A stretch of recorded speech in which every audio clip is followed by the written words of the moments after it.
Maymay Entrata and Edward Barber, also known as Mayward, New York to San Francisco, real quick. What's up mga kamarites? Thank you for tuning in. Ako po muli si Josepa dito sa Josepa, anong latest? Na naghatid sa inyo ng mga trending topic tungkol sa inyong mga favorite celebrity update.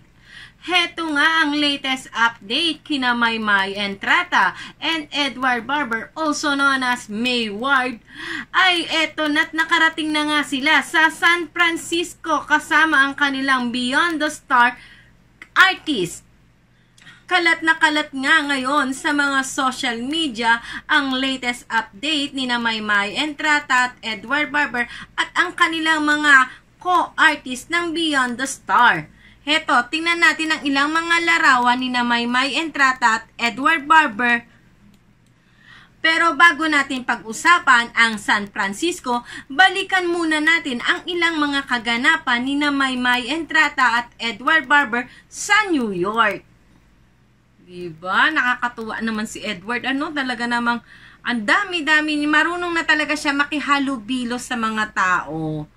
Oh, lagi niya kasama talaga si AC at saka si Angela Ken. Oh, si Maymay, ayan, nakikihalubilo na din. Oh, ayan. Latest update pa rin nila sa New York. Ang pansin ko lang dito sa mga larawan, sa mga update ni Maymay Entrata at Edward Barber sa mga social media, ay si Edward, lumalaki na talaga yung mundo niya. Ibig ko sabihin sa lumalaki ang mundo. Si Edward kasi dati nung bago sa showbiz, ang lit ng mundo niya, diba? Lit-lit na lang mundo niya. Paano ko nasabing maliit? Kasi yung mundo niya, parang kay Maymay Entrata lang umiikot, diba? Hindi siya marunong makihalubilo sa ibang tao. Kundi, kung nasa saan si Maymay, nandoon siya. Diba?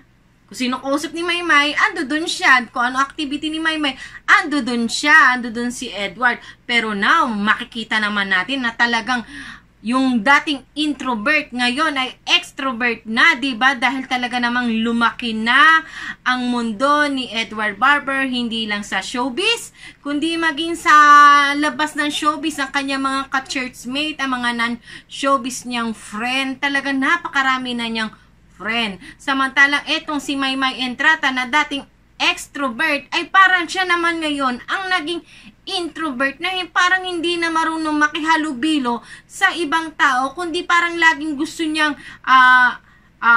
bumukod o humiwalay sa karamihan. Diba? Pansin nyo, kung hindi si Maymay nakadikit kay Alexa, diba? Na KD Lex, diba? Ang kasama niya lagi is si Charlie Dizon, diba?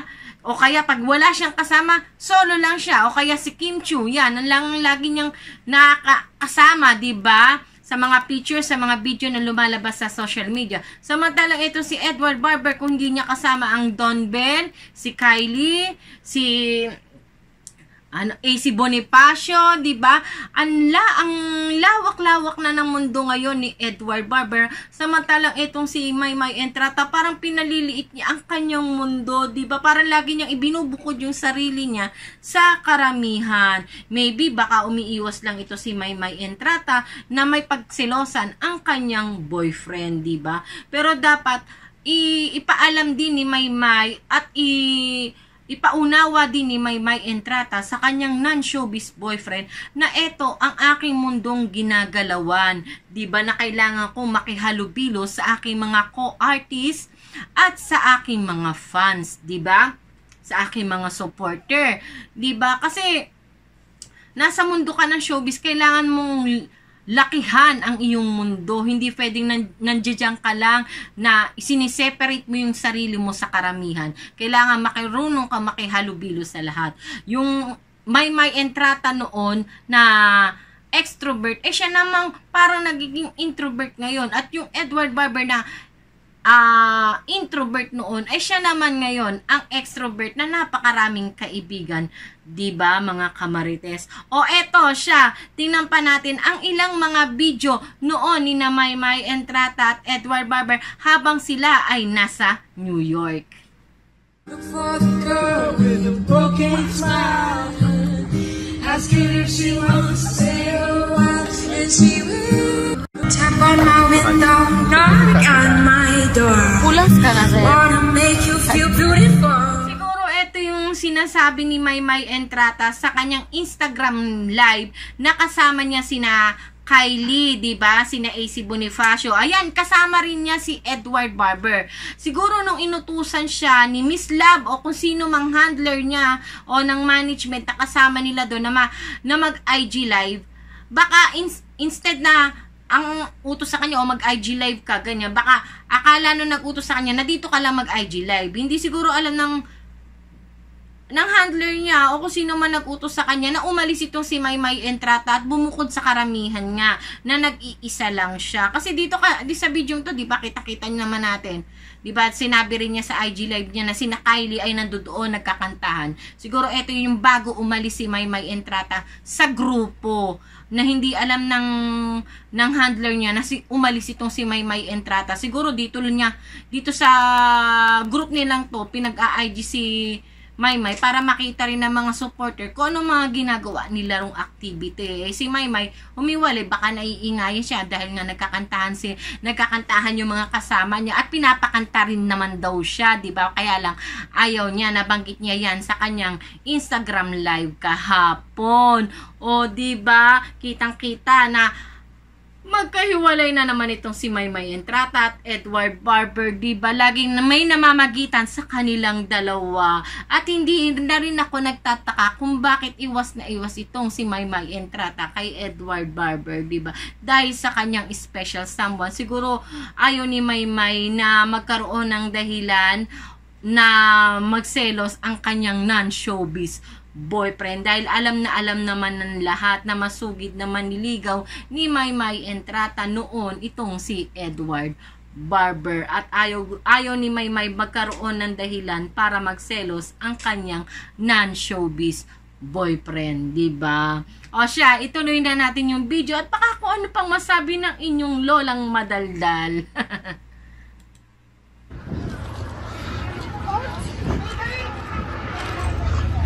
Ito na pala yung harap niya. Aba, si Maymay, pumuesto na, oh. Ang galing. Alam niya kung saan na magandang spot, ha? Siyempre naman, Kuya Eric, alam na alam yan ni Maymay Entrata. Pinag-aralan niya yan sa kanyang modeling school, diba? At sa ilang workshop ng kanyang pagmomodel kung ano ang magandang posisyon at place na magandang kuwanan ng picture. Siguro ito after na nung nung IG live ni Maymay Entrata kasi kasama niya na dito sina Carlo Aquino at sina Charlie Dizon, diba? Ayan, may mga kasama na siya. O nakita naman ninyo, merong nag-aayos sa kanya, merong photographer sa kanya, diba? Kasi alam ko talaga, ang mga artist, kapag nag-out of town show mga yan, meron yan tinatawag na road manager. Diba? Kung walang road manager na kasama yung mga yan, kasama nila ang kanilang handler o ang kanilang manager. May kasama pang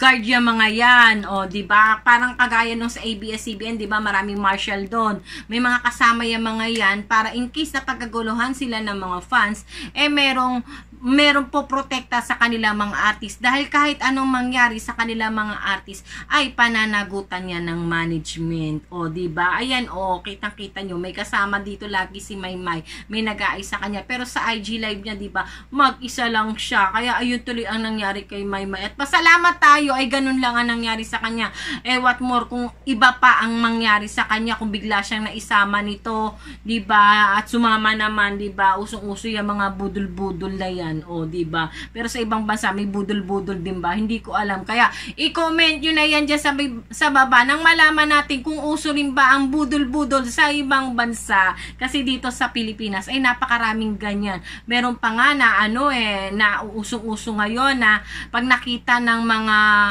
masasamang loob na nag-iisa lang naglalakad ang mga dalaga ay isinasakay na sa mga kotse at nawawala na, o diba, kaya ingat-ingat tayo ngayon, hindi natin alam kung kailan aatake ang masasamang loob. O siya.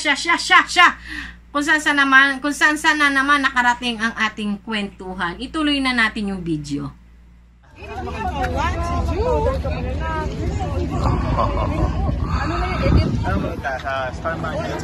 Di ba mas maganda doon tayo sa harap? Harap tayo. Puro lang ng tao, mag-space na kami. Tara. Kaya kasama kayo ito. Oo, sige. Take mo na kami. Sige siya nga. Akatuwa si Kuya Eric, diba? May suggestion pa siya. Tama nga naman, mas maganda kung nakaharap sila sa Liberty kaysa yung nasa side lang sila. Pero napakarami daw tao doon, kaya doon na lang daw sila. O eto, tuloy pa natin yung pag-update. Drop it. I just want a little bit of peace and love. Peace and love. Peace. Drop it. I just want a little bit of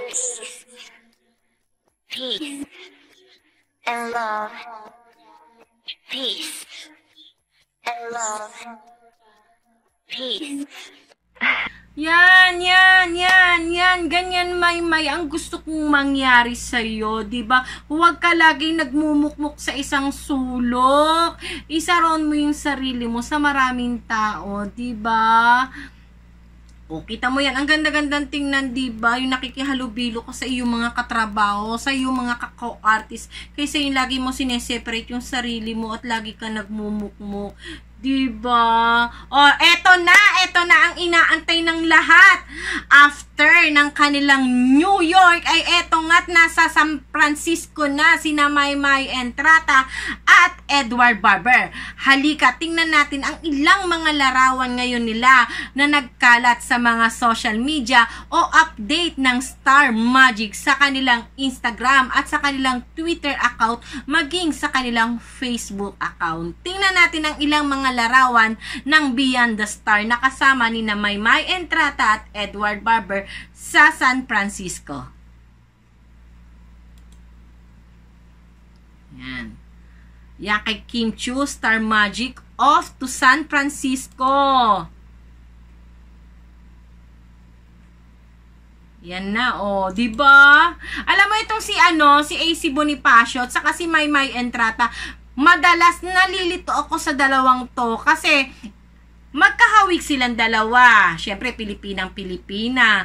Yung hugis pa ng katawan nila na very slim, magkatulad din. Tapos, maging sa kanilang pormahan, tingnan mo naman, magkakulay na naman sila ng suot at pareho pa silang nakasombrero. Kaya minsan ako yung napapa-double check. Akala ko si ang katabi ang kasama ni Edward Barber ay si Maymay Entrata. Nung aking pinagtitigan ng maigi ay si AC Bonifacio pala. Umasa na naman ang aking pusong Mayward. Pero hindi ito nawawalan ng pag-asa. Diba? Taray! Tingnan mo si Maymay dito. Tulala na naman ang lola mo. Baka nami-miss na ang kanyang jowa. Ay, di pala. Ang kanyang special someone. Char! Huwag ka na malungkot, May. Kasama mo naman si Edward. Char! Diba? Nakakalito si Maymay. Saka si si AC Bonifacio. Tapos naka-face mask pa. Kailangan titigan mo maigi yung mga picture ko si Maymay ba yun o si AC Bonifacio. Kasi napakaganda rin naman talaga ng batang ito at napaka-talented din naman talaga, diba? Ayun si Edward. Ayun si Edward kasama na naman ni na AC. Just landed San Francisco. Hello. Anong pansinin nyo sa bidyong ito ni Kim Chiu, diba? Magkakasama ang mga Taken, diba? Andiyo dyan si Kim, na, anong pangalan ng boyfriend nito? Nalimutan ko. Paki-comment na nga lang dyan sa baba. Nalimutan ko kung anong pangalan. Basta alam ko, nasa GMA7 na yung kanyang jowa. At syempre, nandito rin si Andrea Brillantes na may Richie Rivero, diba? At syempre, si Maymay Entrata na merong special someone. Huwag na natin pangalanan at itago na lang natin sa pangalang Aaron. Char! star. O, diba, puro sila taken dito. Nasa isang table lang sila. Pero, ang alam ko lang ay nasa San Francisco na sila. Oh, hello. Hello.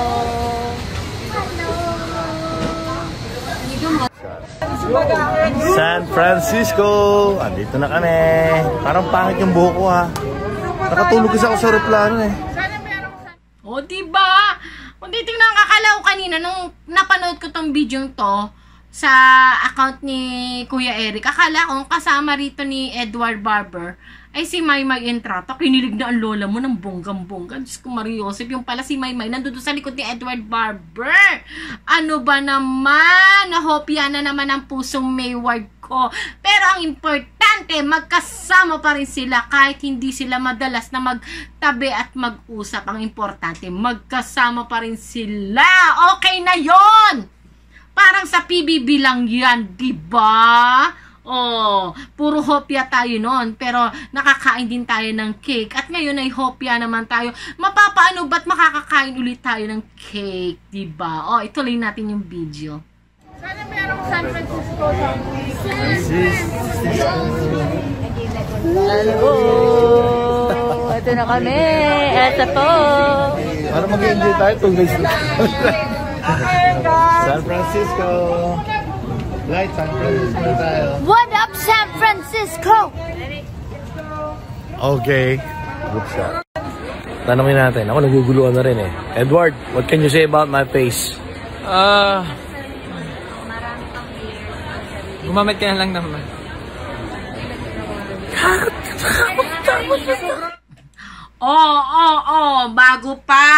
Bago pa gumawa ang mga basher dyan at ang mga nega kay Edward Barber.